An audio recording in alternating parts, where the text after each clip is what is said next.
Welcome to Storycomic Presents, where we interview amazing storytellers and artists. This is episode 89. We are honored to have with us again Tony McMillen. He's the creator behind the heavy metal horror novel An Augmented Fourth, the sci-fi fantasy graphic novel Lumen, Serious Creatures, which he talked about. He was on here last fall about his comic book series about a teenage special effects artist working in Hollywood. And now, Attaboy, an oversized treasury edition graphic novel disguised as a video game instruction manual, which is, as of this recording, out on Kickstarter. You've already reached your goal. Congratulations, Tony. Thank you. Welcome back to the show. This is exciting stuff. It's a total pleasure. I appreciate you having me back. I love hearing the list of stuff I've done. It makes me feel good about myself. You know, it's good. Yeah, Attaboy is doing really good. I think we have 15 days left in the Kickstarter. It reached the goal. I think it's at 150% funded, or so love to get to 200%. Love to get to 500%, but we'll see what we do. And so I was watching this progression of this, and I was surprised about how quick of a turnaround you already put it on the Kickstarter. Like, I thought this was going to be like a couple of years or something, but you turned it around didn't you start this back in October? Yeah, that sounds about right. Yeah, I am really worried that I'm going to die someday. So I'm just trying to get out as much material as possible. And, it's funny because I love artists who go on really good runs, like of a band like the Rolling Stones had these 4 great albums in a row. I really think that's cool, and so I think I'm on a good run. And I mean, hopefully, Attaboy isn't like the one that destroys, like knocks all over. But I think people are gonna like it. But I figure after this, maybe 1 or 2 more projects, and then there'll be a break, and then I can finally breathe, and then I'll start phase 2 of whatever I'm doing with my career. But I have a lot of things are always cooking. So when one thing's done, there's usually at least 1 or 2 things that are ready to go if I want to, indulge in them. Because you also too, since we talked to you last September, you also have a podcast now. Yeah. Can I say the S word, the curse word, or should I bleep it out? The name, bleep it out. You can say sure. Yeah. Yeah. The podcast is called Too Young for This SH blank T. It's about action movies and about the action movies I grew up on. And so me and my friend Peter Leon co-host together, and we have a lot of guests, a lot of comic book artists or guests on the show. And it's been fun to kind of just revel in nostalgia for action films, and just talking about like being especially young boys in America in the 80s and 90s, kind of just being like mainline to this stuff. And it's a lot of it's pretty silly, but we also have a lot of affection for it. So it's been fun to discuss that with various people, and I've had guests from Nova Scotia, and so sort of international, getting people who all love these movies, for better or for worse. Well, technically it is international if you've had someone from Nova Scotia. There you go, so right. we're cosmopolitans. We're keeping it pretty classy. But it's been fun. I've been talking about doing it for a long time. My buddy Pete Leon was like, last year we said we're going to do this. I was like, okay, I'm done with Serious Creatures. Okay, let's do this podcast. And we actually finished the first season. There's 12 episodes. You can find it on any podcast, like Apple Podcast, and then you listen to. Right. It was a lot of fun. It was a lot of scheduling. I'm sure you're aware of how much work that can be. I think next season, less guests. We're kind of streamlining it a little bit because it was a lot for me to handle. So yeah. Talk about the 12 episodes. What were they? So is it each episode you talk about a different movie? We did sort of a half and half. So 6 episodes are about a movie apiece, right? We'll pick Aliens or Predator or Demolition Man. The other 6 are sort of like open-ended questions, like let's rank the action heroes. Right. Let's talk about the best Die Hard ripoffs. Let's talk about Arnold Schwarzenegger as a concept. And that was so there. I think those are. I like them both, but those can be really fun if you have a good guest or two to kind of really get kind of heady about lowbrow culture, which is my favorite kind of mixture. Oh, so when does next season start for that? I do not know. I was just trying to finish this season, and so it might be a while because I guess some other things to do. I'm going to take a little bit of a summer break a little bit. Right. Although it's not real. I have something I am going to work on. There's nothing I'm going to release, but it'll come out soon. But the 12 episodes, they're all out there now in the wild, and I think they're really fun. And Peter Leon, he's my good friend. We used to be in a band together. I've known him since high school. He's great because he has no pretensions. So I can be kind of like really smart, kind of creator, artsy type, and he's always like, that's not. He's like, stop putting on airs, and he's very nonchalant. And so I think it's a fun mixture of us politely arguing over nonsense, and our guests sort of being the referees.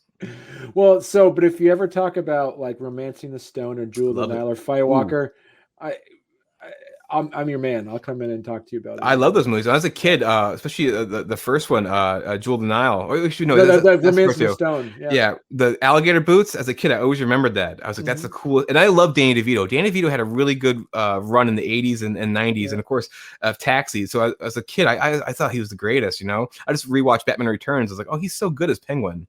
I loved that movie. Yeah. Yeah. Yeah. That was the movie. I remember that, and I still remember to this day with the opening night of that, because I had a huge crush on Michelle Pfeiffer. June 19th was opening night of Batman Returns. I'm sure she remembers too, man. She's amazing in that film. Like I never dismissed her, but like rewatching, I was like, I didn't remember how good she is in every scene. She just makes the most of it, and she's even some sort of clunky lines she can deliver. Like when she says meow, it can be really kind of dorky, but she just makes it work. She sells it. I love it. Right. Yeah. Yeah. There's some great, and also too, there's some great ways to get the benefit of doing your type of podcast right now is that if you're doing it like 10 years ago or 50, you don't have direct access to all these 80s, 90s movies. Basically, you can find anything you want to talk about. You can either watch it through a streaming service or rent it through a streaming service now. Oh, yeah. It's almost... And most of these movies are really popular films, so like it's not too hard to find. But yeah, there's almost no excuse. We're not going to watch. We're not looking for obscure like French new wave films that are hard to find. These are big blockbuster films for the most part. Right. But it's been fun rewatching those films too, because as an adult, some things become kind of campy and fun. But there's also sometimes some things I'm like, no, I still am very attached to this. I have this like I don't know, this sort of like built-in memory of loving this, and it'll stay with me. So that's been fun to discuss. And we always end each episode if we talk about a film, we always go, is this a good action movie, or is this a great movie, or just a great action film? Because we have a kind of distinction. Right. And most of the ones we cover kind of end up being both. They end up being a great film as well as a great action film, I think. Wow, that's awesome.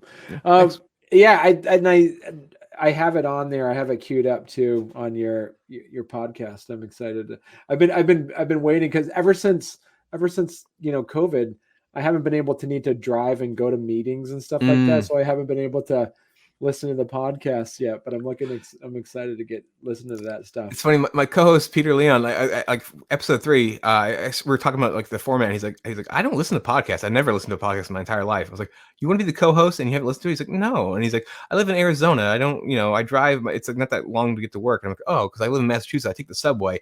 I'm like so used to podcasts. I always like that's a big part of my day. And even if lockdown, I like to jog, and there's always a good excuse to listen to a podcast. So I would love to help somebody forget about their day for 40 minutes out of their day. Right. Yeah, that's awesome.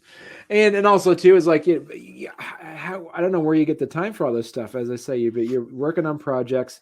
You're a dad. You got a job. You got all kinds of stuff going on for you. So so one of these days we should probably just talk about how you actually manage your task management. I think is. Yeah, I'm really bad at everything else I do except this creative stuff. So I'm terrible father, terrible husband, bad worker. And it shows. My life is in shambles, but I have a podcast now and I have a comic book. So, that's my trick is, always just find a way to put off anything that's serious and important and just do something that's nonsense. You're a great dad. Who are you kidding? Thank you. No, it's funny. Being a dad and your father yourself, I'm sure you understand this. Becoming a father, it made me realize how much time there actually is in a day if you do not waste any time, because you kind of have to find like, okay, I have an hour, it's free. What can I do in that hour? And before I had a kid, I just kind of, it's, la-da-da-da-da. it's become a real wake-up call. Like, okay, well, you have this small window. What can you do? Right. Yeah. Yeah.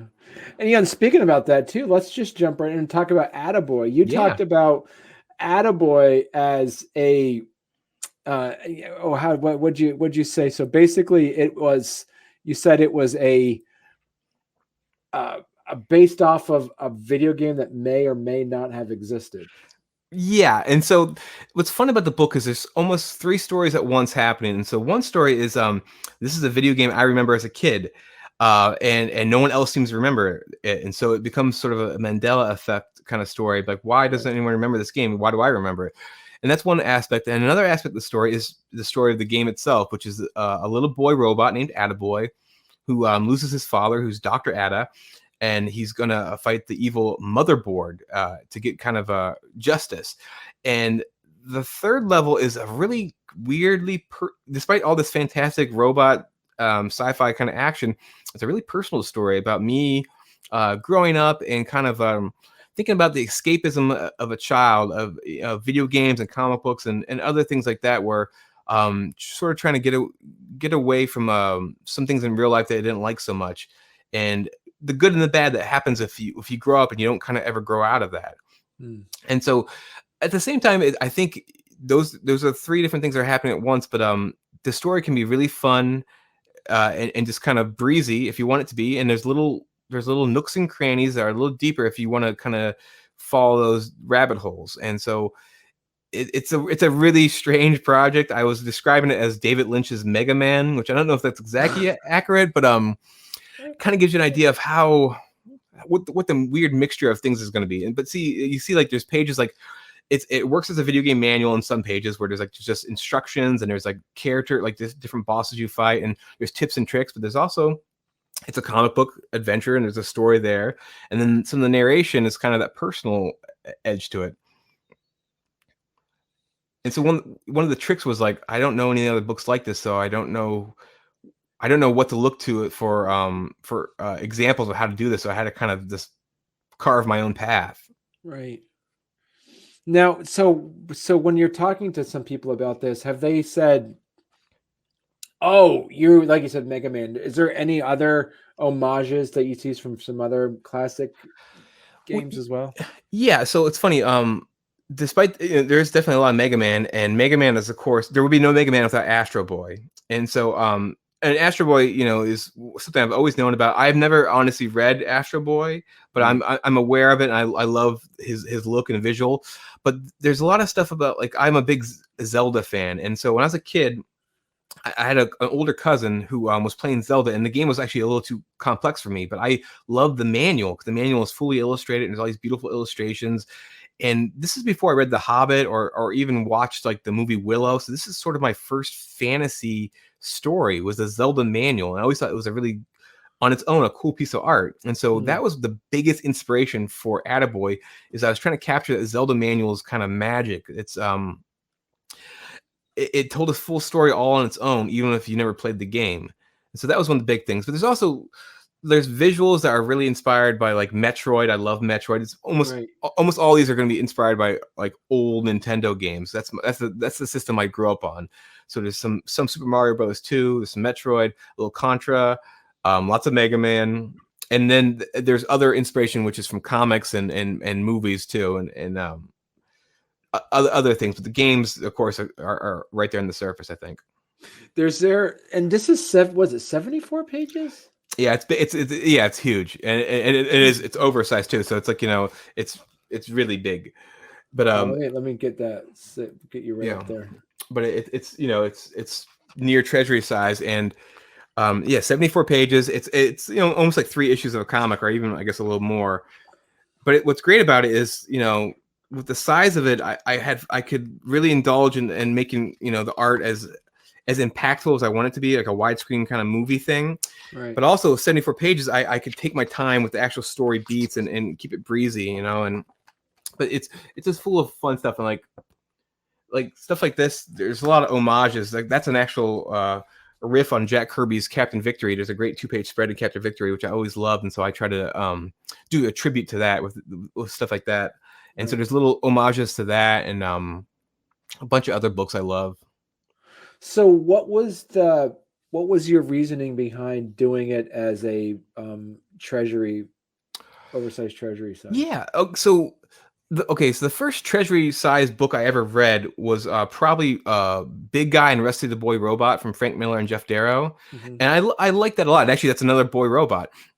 But I liked that a lot, and I liked how big everything looked. And of course, Jeff Darrow's art is so detailed that really helped. And he did the same thing with Hard Boiled, where oversized kind of really helped you see the details. But then years later, Eric Larson did a book called Herculean. Herculean was this treasury size giant book, and I was like, when I saw that book, I was like, oh man, this feels like a rock concert. This is more than just a comic book. Like this feels so big, and all the action just really leapt off the page. And so I got really into that format. But I kept thinking I have to use the right story for that. It has to be action packed. It has to be big and bright. Something that would really benefit from being giant. So like serious creatures wasn't right. And when I kept thinking about Attaboy, I was like, oh man, it'd be really fun to because especially because video game manuals are so small, to go Right. the opposite route and make this giant video game manual. And I did think, initially a lot of video game manuals from the Nintendo were they're sort of their landscape format, they're more rectangular. And so I tried a few pages like that, and I realized early on the only problem with doing a widescreen comic is that if you do a double page spread, they're all double page spreads in a way. Right. It doesn't really have the same effect. And so I thought it'd be more useful to have a normal rectangular comic that every once in a while there's a double page spread that makes it a little more impactful. But after think about treasury editions, I finally bought some old Marvel treasury editions. I got the Thor one by Kirby, and that's beautiful. And I was like, this is, if I had my druthers, like every comic would be huge. And it's funny, like, I read some manga and some books that are kind of manga size where they shrink them down, and that's fine. It's cool. You take it to the beach, put it in your back pocket. But in general, I want to see art really big. Mm. And there's some minuses. Like sometimes, art can benefit from being shrunk down a little bit, like a regular comic book size. But also sometimes things really benefit from being giant. So with this book, what's cool about being, I could do big splash pages, but I also could do really dense panel pages. I wasn't worried about doing 20 panels on a page because you can read it. You can read it just fine. They're not going to be, you're not going to get lost. Right. So how did you, just from a perspective of just the design and creation perspective, was this all done? Was this all digitally? Because you do live draws. Yeah, yeah. So basically, I still draw almost everything on paper with ink, but Okay. I color digitally. And sometimes if I make a little mistake, like I don't like the way I drew an eye or a part of a face or a finger, I will digitally fix little things. Mm. But usually it's all it's ink on paper, and mostly I have no problem with digital art per se. But the way I draw, how messy and kind of organic it is, I can't really do that on with digital means, at least not yet. So I Right. prefer like drawing with ink. I use a Pilot Parallel pen for most of my art, which is a chisel tip pen. So Okay. yeah, Yeah. it gives that really kind of it's a weird texture. It looks almost like wood block kind of stuff Right. sometimes.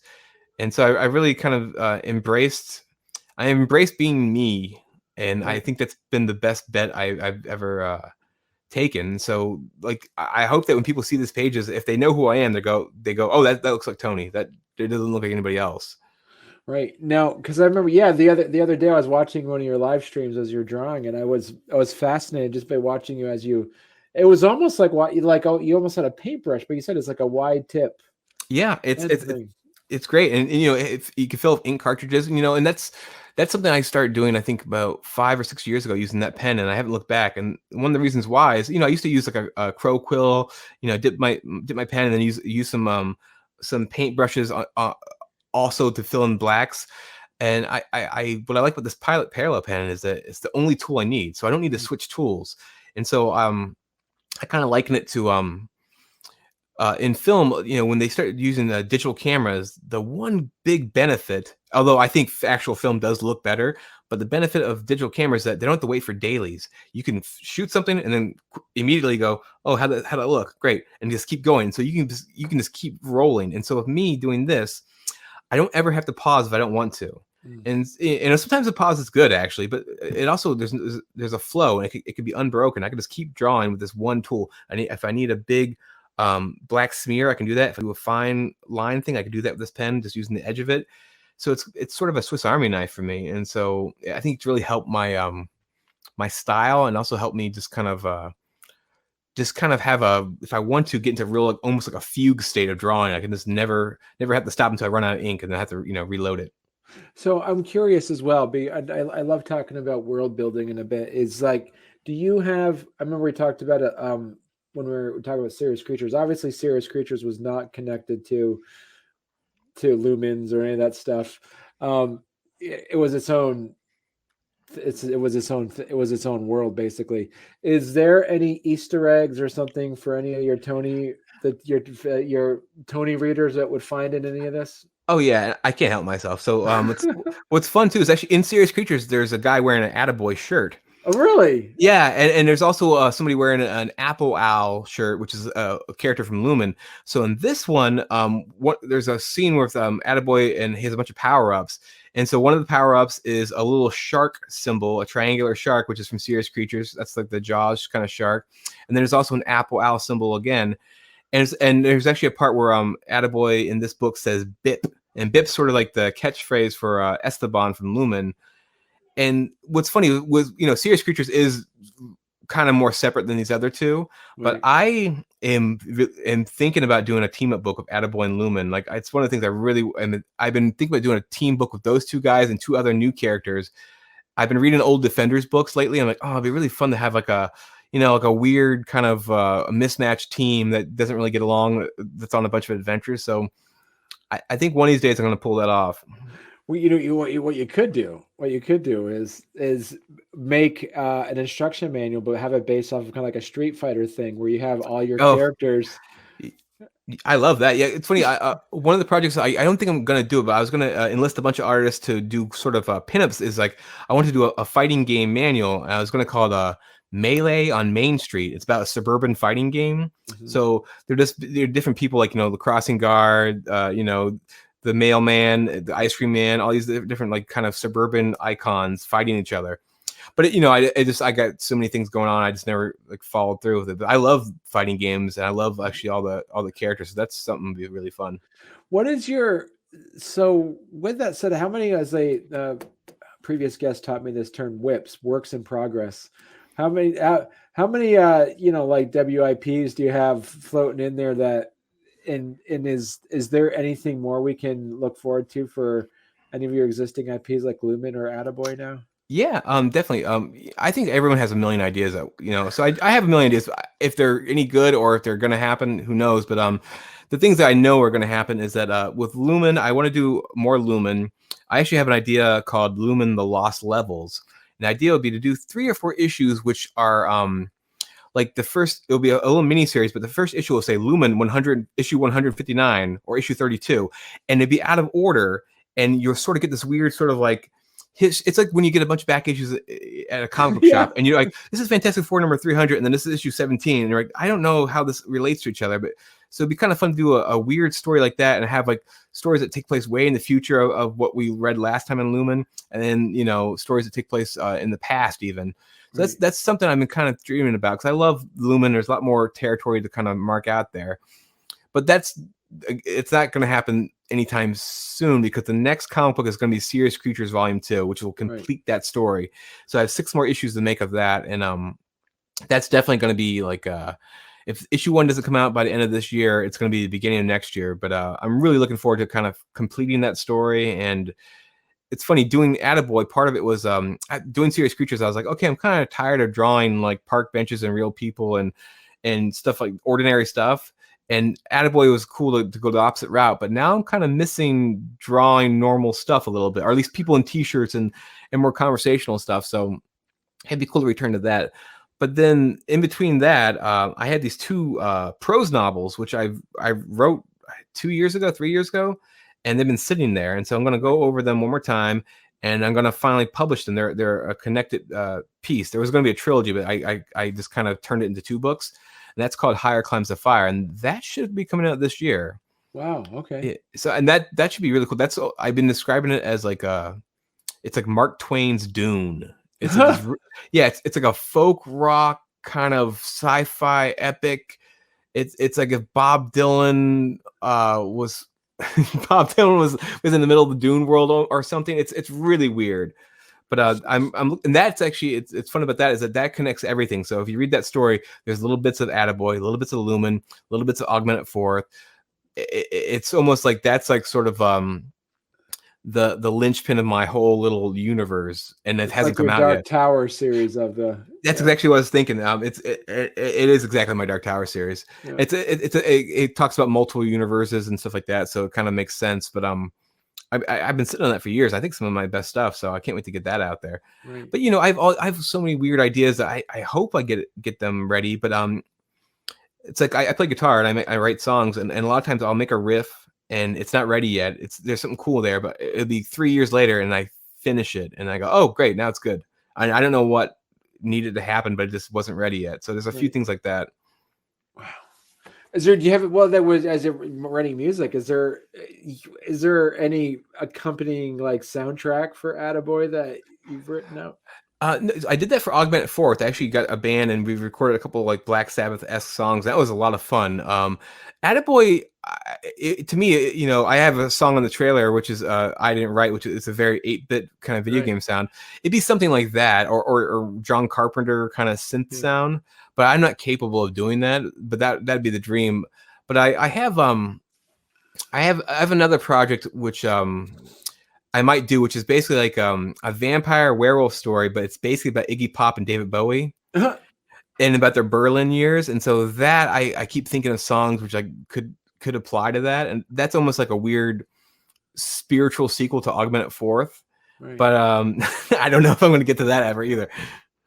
At what point would you ever be like, how close to the vest do you prefer your IPs to be? Would there ever be a point if someone says, hey, listen, I love what's going on with Lumen. Do you mind if I wrote a script? Could I?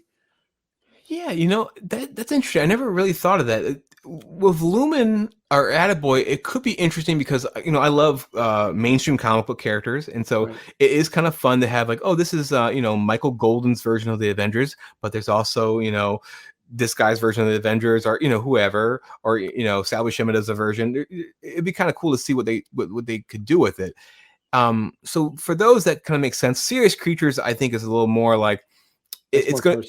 Yeah. And it's a finite story. I really see an end point to that. So that one I couldn't see, but I would love that. And I actually love, people have drawn, like before Attaboy even came out, people have been doing fan art.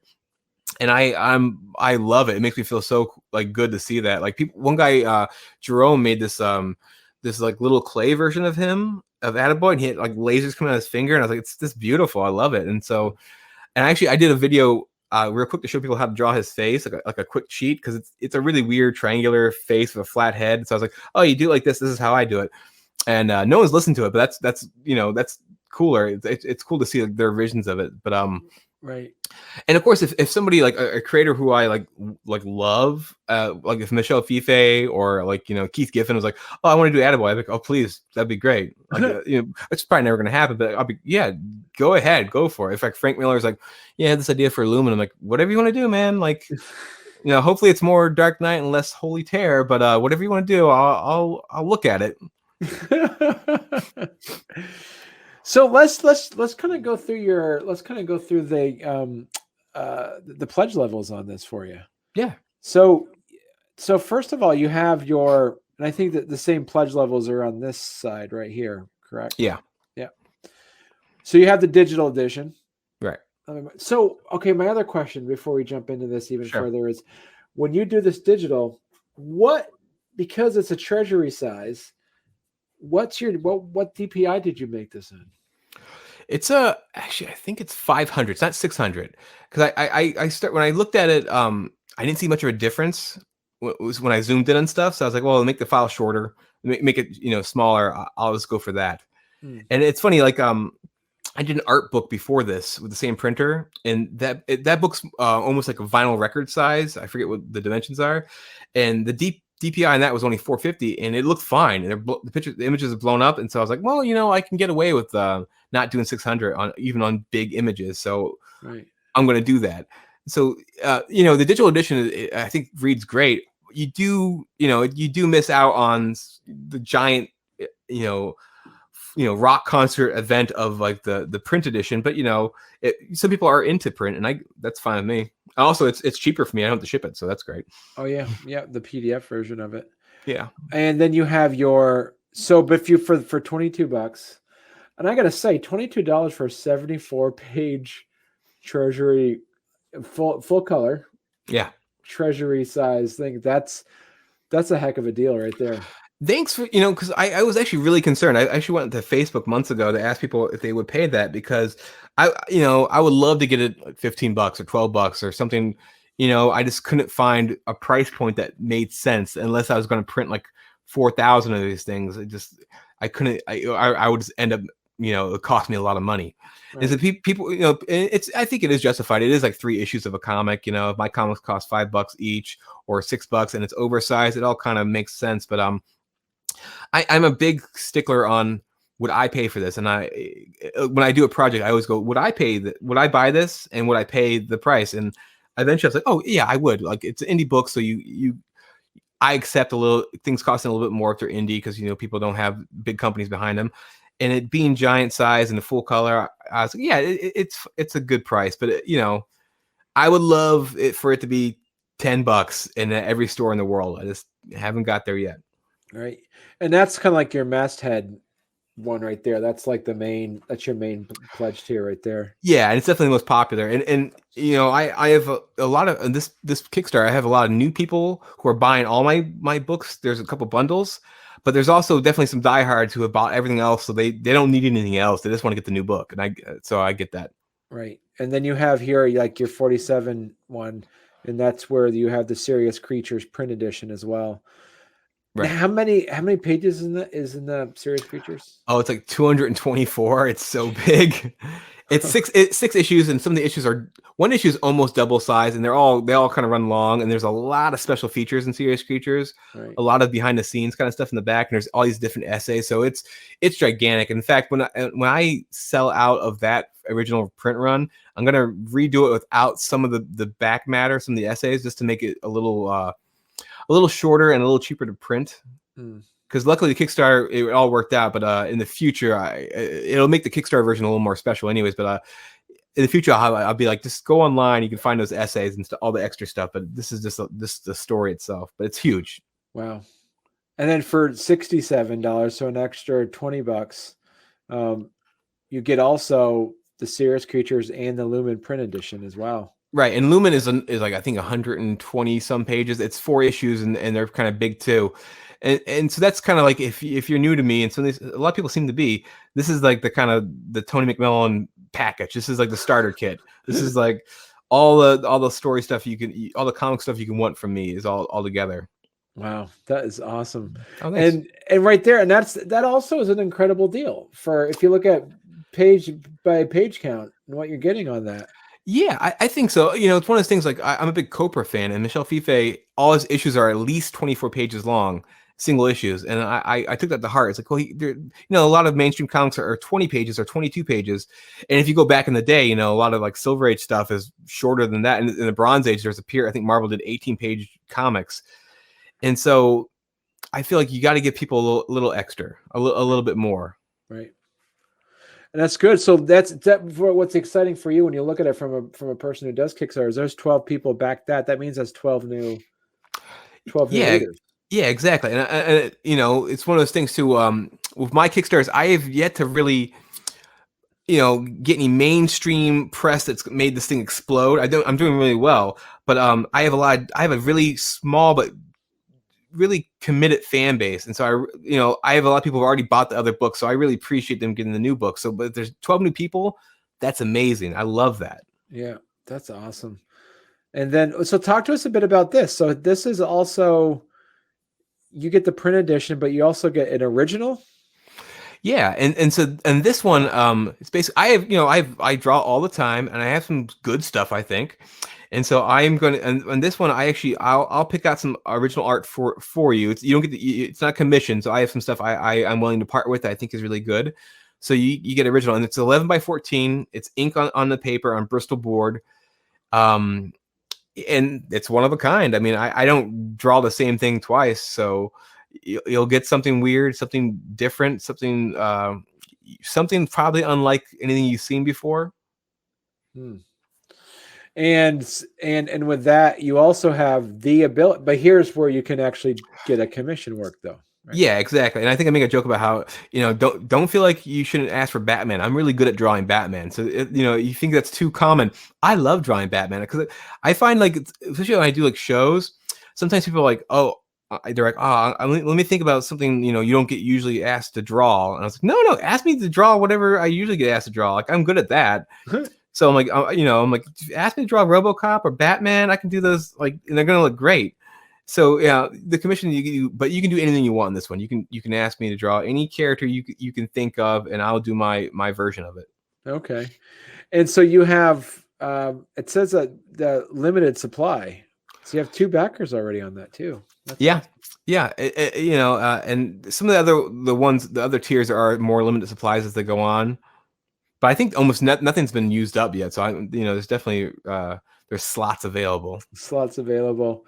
Oh, for then you got that was for so for 100 you get the headshot, but for 200 you get a full body character, huh? Yeah, because headshots, it's a little easier. So I figure full body, a little more money, but I'll make it really dynamic. I love drawing characters in motion and characters doing action and stuff like that.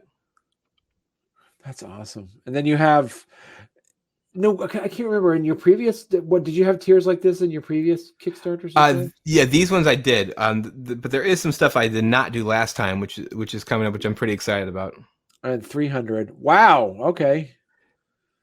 Yeah. So talk to us about this here. So this is this is like if you get all the books, all the comics I've done, but you also get I think I have 3 different drawings. 3 different drawings come with it. Yeah. Yeah, so like I said, I have a lot of art, and I'm still creating lots of art almost every day. So I will pick out 3 gems for you and kind of set you on your path. Okay. And they're all 11 by 14. They're all very big. So if you look at that compared to what you'd get on here, that's probably one of the best deals on here, though. I think it is because those books as well as the art. I mean, yeah, you're actually saving some money big time on that. Right. And then you have your original pages. Yeah, and this is it's new to me. I've sold a few pages just individually to people but I usually don't sell pages. But I was convinced by a good friend who's a professional artist. He's like, why don't you sell your pages? I was like, well, I don't know. He's like, what are they doing? And like, they're in my basement. He's like, they're just sitting there. He's like, yeah. And he's like, your book's done. I'm like, yeah. He's like, then you should sell them. I was like, yeah, I guess that makes sense. And so I selected some of my favorite pages that I think would look great on a wall. And there's a bunch of different choices. I think there's 11 choices.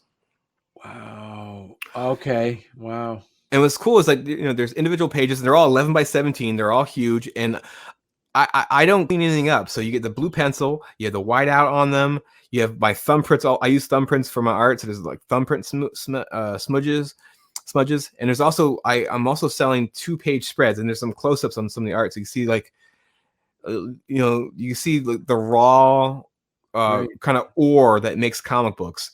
And so the 2-page spreads are fun because they're 11 by 17 taped together in the back. There's these giant kind of almost mini murals. Wow. And so all those I've only sold 1 page, but they're very limited, and they're one of a kind. Yeah, exactly. They're part of the book. Like actually, that's the one I sold right there, which is one of my favorites. So the one below that, I'm sorry, the one, it's Attaboy kind of jumping. I use that image on the back of the book as well. And these are the pages that I just think look the best and kind of tell a little story all by themselves. Oh, that's awesome.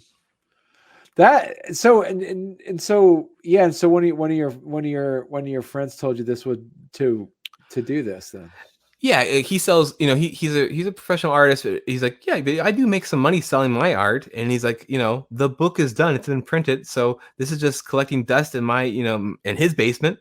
He's like, if someone is willing to pay for your pages, you might want to consider selling those pages.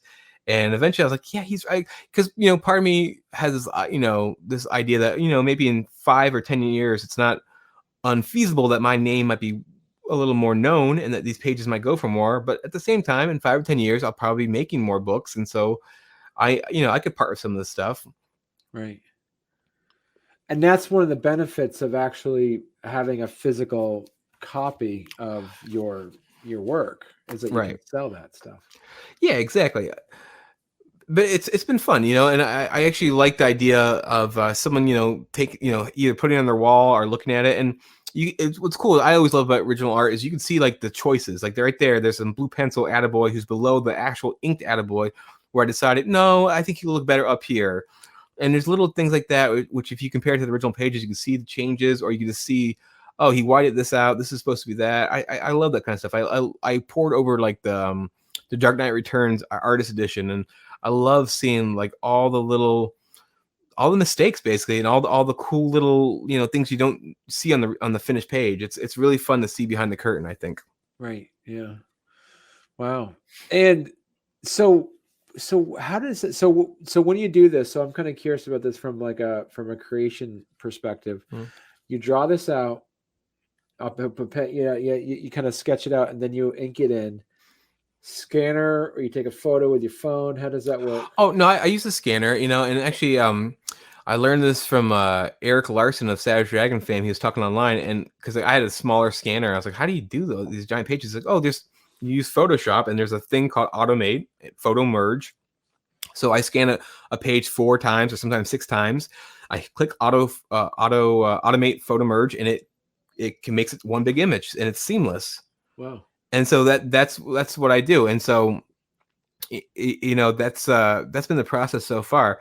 And of course I ink, or don't ink, I'm sorry, I color digitally. And so then I feed them into I've been using a Procreate on the iPad Pro, which is great because it has a stylus, so it mimics kind of actually coloring by hand. And I learned that from watching Tom Scioli, who did, I love his work. He did Transformers versus G.I. Joe, and he did a bunch of other comics, but he was actually coloring on that too. And his color looks very much like crayon and watercolor and stuff like that. I try to make my coloring emulate, and he was able to achieve that with digital means, and I couldn't tell. So that made me go, okay, I can do this digitally, and I think it will still approximate or achieve what the organic look I'm after. Right. Yeah. And so, but how do you, when you scan it in, what do you do to get rid of the blue lines? Oh, I'm sorry. That's real easy. So basically, there's I don't remember what it's called, but basically, there's a little drop down that it's a blue filter, and anything blue, it takes it away. And then I had to mess with some of the contrast, because sometimes the blue line will remain as sort of a white line, but a slight adjustment on the contrast, and then it disappears completely. Oh, that's and cool. that really saved me a lot, because I used to pencil and then erase, and I'm either a really bad eraser, or it just took a lot of time and it was really sloppy, and every once in a while it smudged my ink and I didn't like it. And with the blue pencil, it made it real seamless, made it real quick, and it wasn't painstaking, and so I love that. Right. I got to say, when I remember watching this, kind of following this creation. So you had this going on, because you mentioned, as we were talking at the top of the hour, you were working on this around October, so you kind of started posting things about it. But you said, so this was in your head because you mentioned you already had like an Attaboy. Yeah. So how long have you been thinking about Attaboy as a character? Yeah, at least 4 years, almost from the start of Lumen. And funny, Lumen was gonna be my video game manual comic book. Okay. It basically, when I was doing that, I didn't really I hadn't cracked the code on what will make that work as a book, and so I just made it a normal comic book. And thinking about Attaboy, I had this kind of character design, and actually Attaboy's design with Lumen, I kind of fell into, I like triangular masks and faces, and I started thinking about, well, what if Esteban from Lumen had he didn't have a mask, but he had sort of like a gambit kind of like head sock thing. And I was like, oh, it'll still be triangular, and eventually that became Attaboy's design. And so it's still very indebted to Lumen, but I kept thinking about Attaboy. I was like, okay, this should be the video game manual book, but I was like, I don't know how to make it, because initially I was like, it'll be more of an art book with sort of the format of a video game manual, but I won't be a comic book. It won't be panels. It'll just have like some prose and then some art. And eventually, it seems pretty simple now, but I was like, it should be a comic book, and which is funny. I make comic books. So you think I would just come to that conclusion, but I didn't. It took me a while to get there. And once I realized that, it all came together, and I kind of figured out the approach to it. But Attaboy, like a lot of things, I think about them a lot for years sometimes, and I'm waiting for one little piece to fall in place. And when that falls in place, and it's not that when that piece falls in place, I know exactly what I'm going to do. It just, there's enough for me to go, just jump off the cliff and go for it. Right. And because I do some planning and I like to plot, but I don't like to have everything so tight that I can't change my mind. So I just need enough to get going, I think. And it takes years sometimes. Yeah. That, because it just seemed like it was almost like just a tidal wave of just creativity. I just like, it was like, then you had this, and then you had this, and then you had this, and all of a sudden, like a few months later, I'm watching my Kickstarter. I'm like, wow, that was really fast. Well, thanks. It's one of those things. I think, it did go kind of fast, but the truth is, behind the scenes, I have been thinking about this a lot. And one thing that helps, I think, especially as a comic book, if you take years, you can draw a character and actually figure out how you want them to look visually. And like a lot of books, you'll see an artist jump, like John Byrne on X-Men, and he's good, but maybe 5-6 issues in, his characters start looking like, oh, that's the Colossus that John Byrne draws. That's the Wolverine he draws. Right. It's like he figures out what he wants to do with them, and that's, even for me, that's the same thing. Like like Esteban from Lumen. That was years before I finished. I started the comic book. I kept drawing him. The early versions, the colors are all different. His visual is very different. You can kind of see, it's getting there. But it took me a while, and even by issue 3 or 4, that I think I figured out exactly how I wanted him to look. Right. And I think that does help. If you take a little time and figure out how you want to do it, yeah. Yeah. And we just had our mutual friend Greg just said that he's just supported it today. Yeah. So, dude, I saw that, Greg. Thanks, man. I really appreciate it. Yeah. Yeah. Actually, you supported it too. Thanks a lot, Barney. Yeah. There like, for me, there is a level of nostalgia about something that I'm not sure. It's like like you say, it's like your how you wrote it as your log line, I think is fantastic. I mean, it's like that. It's like there's a video game from when I was a kid that no one else seems to remember. Right. That is a great log line. That immediately makes me want to go, I needed to learn more about this. And then, yeah. Thank you. And that's one of the last pieces when I was figuring out how am I going to write this. I thought of that line. It's like, oh, that's my in. That's what my kind of lens is going to be. And I really fixate on opening lines to stories. And like Serious Creatures, eventually when I was like, when I thought of like the opening line is in the end, it was all the shark's fault. And I was like, oh, that's weird. That's kind of, that's what I need to open with. So I think, the entire stories are important, but beginnings are really important. And if you have a line that can kind of get readers to be curious, but also kind of give a little bit of a hint about what kind of story you're going to get, I think that's the way to go. Right. So real quick. So as I say, congratulations on reaching your goal. Thanks. Do you have already on there? Do you have any? Do you have the stretch goals? Yeah, stretch goals. No, I don't, because I thought about doing it, but I was like, well, the truth is, like, I've seen some Kickstarters they do really well, and they have a bunch of stretch goals, and then a couple years later, the creator will have this like a blog post going, I messed up. I basically had to print a bunch of extra stuff, and I didn't factor in shipping, and then I lost a bunch of money. So it's like, it's like a don't do what I did kind of thing. So I'm like, I don't want to be that guy ever. Right. And so I did consider like doing some cool like some stickers or what, especially if it's video game. That's like, can I do some sort of like fake cartridge thing? And eventually I was like, stop. Like it's fine just to have the comic book and have some cool original art. And so I'm not going to do stretch goals, so I'm sorry if people are excited about that kind of thing. I'm not that creative. I just do comic books.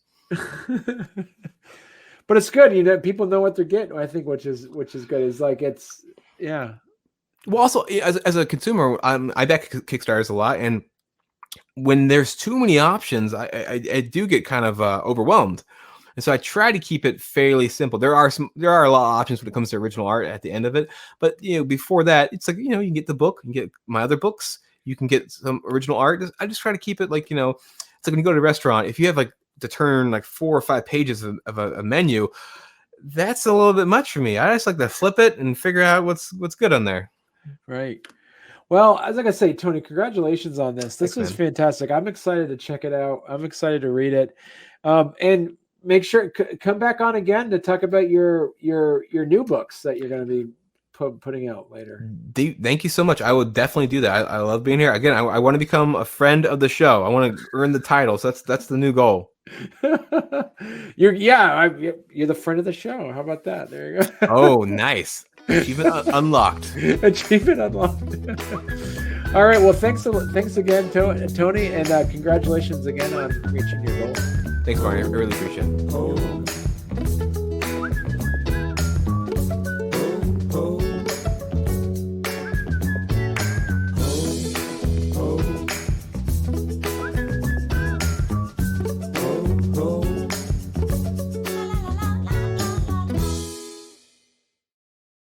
Here we go.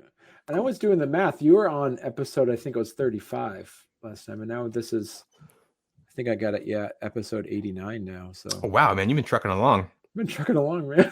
Yeah. Is this year 2 or 3 of the podcast or of the show? 2. This is year 2. Yeah. Oh, wow.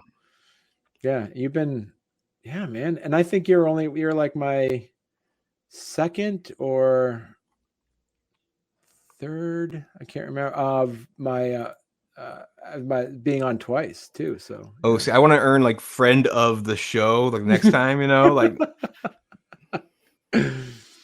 we had all right, here's my because every time you come on, my intro for you gets a little bit longer because you already have something new posted. And I like it. Yep.